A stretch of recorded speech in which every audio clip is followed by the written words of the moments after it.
سلام بچه ها، امیدوارم که حالتون خوب باشه. امروز منم بهتون یاد بدم که چطوری توی خونه نیدل درست کنین. نیدل رو تو پست قبلی بهتون گفتم که چیه، یه نوع دیستریبیوتره یا توزیع کننده و پخش کننده سابه قهوه آسیاب شده که توی پورتافیلترمون داریم و دارای یه عالمه کلامپ و گلوله قهوه است که میخوایم با نیدل یا همون سوزنایی که سرش هست این گلوله ها رو از هم باز کنیم و اینکه قهوه یک نواختری داشته باشیم.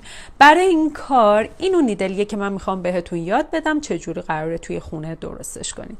برای این کار فقط به یه دونه چوب پنبه احتیاج داریم و سوزن منجوق دوزی یه سوزنه خیلی ریزه منجوق دوزی. آره دیگه، منجوق دوزی. بچه‌ها نیدل انواع مختلفی داره، مدلای آماده و صنعتیش قیمت‌های بالایی داره، ولی خب کارایی خیلی زیادی داره، خیلی کمک میکنه. کافیه که یه دونه چوب پنبه بخرین. این سوزنای منجوق دوزی سوزنای خیلی نازکه که سایزهای مختلفی داره.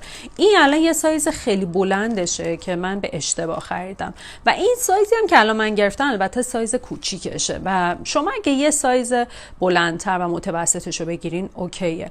بعد چیکار میکنین؟ خیلی راحت یه تیکه فیلمش هم براتون میذارم. سوزنا رو از سمت تیزش وارد با یه چیزی مثل انبردست یا دنباریک سوزنا رو از سمت تیزش وارد این چوب پنبه میکنین دور تا دور، بعد دایره وسط و حالا اون وسطش.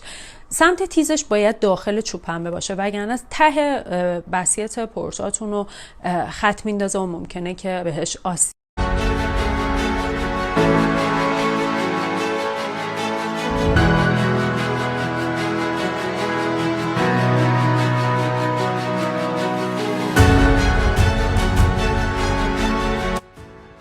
و بعد به راحتی ازش استفاده میکنین. خیلی درست کردنش راحته. چوب پنبه و سوزن منجوق دوزی از هر جایی میتونین تهیه کنین و اینکه میدونم که خیلی براتون کار آمده. به همین راحتی که براتون توضیح دادم به همین راحتی هم آماده میشه و اینکه میتونین خیلی راحت ازش استفاده کنین و عصاره‌گیری خوبی داشته باشین.